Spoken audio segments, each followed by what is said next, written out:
নমস্কার, welcome back to my channel. পুতুল জানা সিম্পল ব্লগের পক্ষ থেকে সবাইকে স্বাগত। আজকে আমি বানাবো আলু দিয়ে রুই মাছের ঝোল।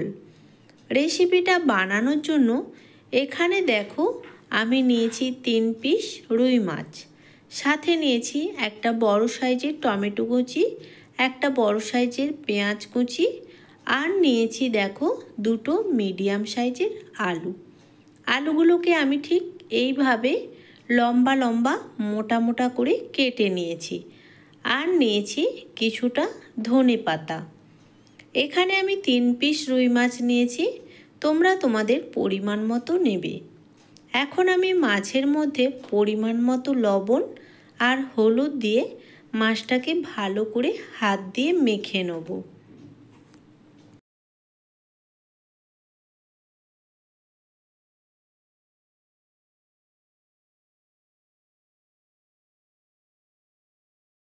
মাছটাকে আমি এখন এরকম নুন হলুদ মাখিয়ে কিছুক্ষণের জন্য রেখে দেবো। আর ততক্ষণে আমি এখানে যে টমেটোটা কুচিয়ে রেখেছিলাম, এই টমেটোটা একটা পেস্ট বানিয়ে নেব। এখন রান্নাটা শুরু করব। এখানে গ্যাসের মধ্যে কড়াই বসিয়ে দিলাম, আর কড়া খুব ভালোভাবে গরম হয়ে গেলে এর মধ্যে দিয়ে দেবো পরিমাণ মতো তেল। তেলটাকেও খুব ভালো করে গরম করে নিতে হবে। তারপরে এর মধ্যে মাছগুলো দিয়ে মাছগুলোকে খুব ভালো করে আমি ভেজে নেব।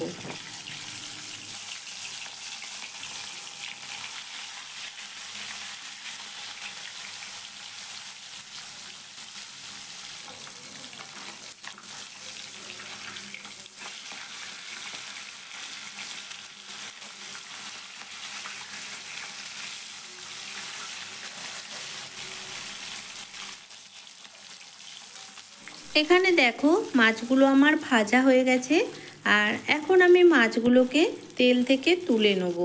এর থেকে বেশি আর কিন্তু লাল করে আমি মাছগুলোকে ভাজবো না।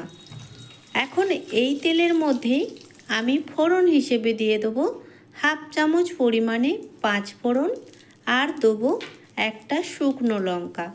ফোড়নটা তেলের সাথে খুব ভালো করে ভাজা হয়ে গেলে এর মধ্যে দিয়ে দেবো আগে থেকে কেটে রাখা আলুগুলো। আলুটা দিয়ে আলুর মধ্যে দিয়ে দেবো পরিমাণ মতো লবণ আর হলুদ। তারপরে আলুটাকে কিন্তু আমি খুব ভালো করে লাল লাল করে ভেজে নেব।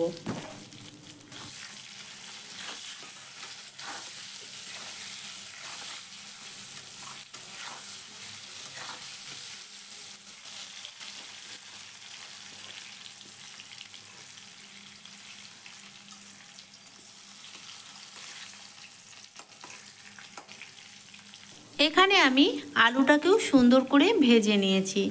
এখন আমি আলুগুলো তুলে নেব, আর এই তেলের মধ্যে দিয়ে দেবো পেঁয়াজ বাটা।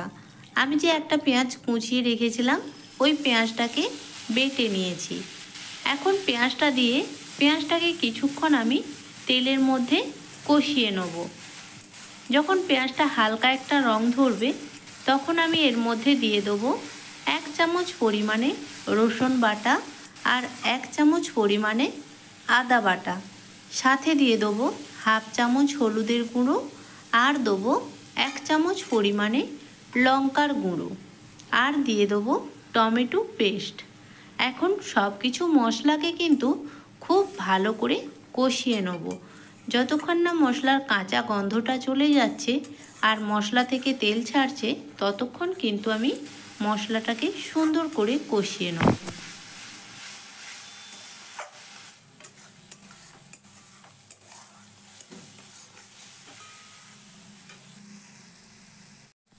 এখানে দেখো মশলাটাকে আমি ভালো করে কষিয়ে নিয়েছি, আর মশলা থেকে হালকা তেলও ছেড়ে দিয়েছে। এখন আমি এর মধ্যে দিয়ে দেবো আগে থেকে ভেজে রাখা আলুগুলো। আলুটা দিয়ে আবারও আমি আলুগুলোকে মশলার সাথে 5 মিনিট কষিয়ে নেব।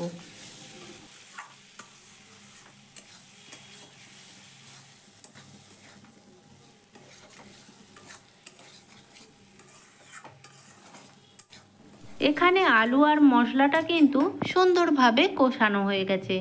এখন আমি এর মধ্যে দিয়ে দেবো পরিমাণ মতো জল। জলটা দিয়ে সব কিছু আবারও একবার নাড়াচাড়া করে এটাকে ঢাকনা দিয়ে ঢেকে কিছুক্ষণের জন্য হতে দেবো। খুব বেশি টাইম লাগবে না, যেহেতু আলুটা ভাজতে ভাজতেই অনেকটা সেদ্ধ হয়ে গেছিলো। ফিরে এলাম কিছুক্ষণ পরে, আর দেখো ঝোলটা অনেকটাই শুকনো হয়ে গেছে আর আলুগুলোও কিন্তু খুব সুন্দরভাবে সেদ্ধ হয়ে গেছিলো।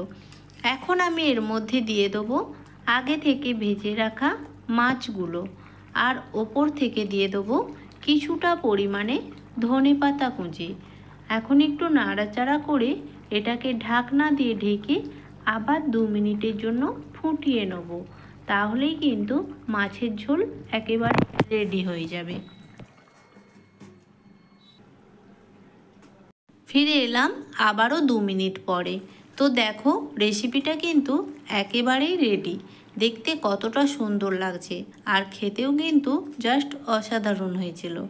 গরম ভাতের সাথে এইরকম একটা রেসিপি থাকলে আর কিছুই লাগবে না। তো রেসিপিটা এখন আমি নামিয়ে নেব। আর আমার রেসিপি তোমাদের কেমন লাগলো অবশ্যই কিন্তু কমেন্টের মাধ্যমে জানাবে। যদি ভালো লেগে থাকে প্লিজ একটা লাইক কমেন্ট বেশি বেশি করে শেয়ার করে দিও। আর যারা আমার নতুন বন্ধুরা প্লিজ চ্যানেলটাকে সাবস্ক্রাইব করে পাশে থাকা বেল আইকনটি ক্লিক করে দিও, যাতে সবার আগে আমার ভিডিও তোমাদের কাছে পৌঁছে যায়। তো আজকের মতো এখানেই টাটা। সবাই ভালো থেকো, সুস্থ থেকো। দেখা হবে আবার কোনো নতুন ভিডিওর সাথে। টাটা।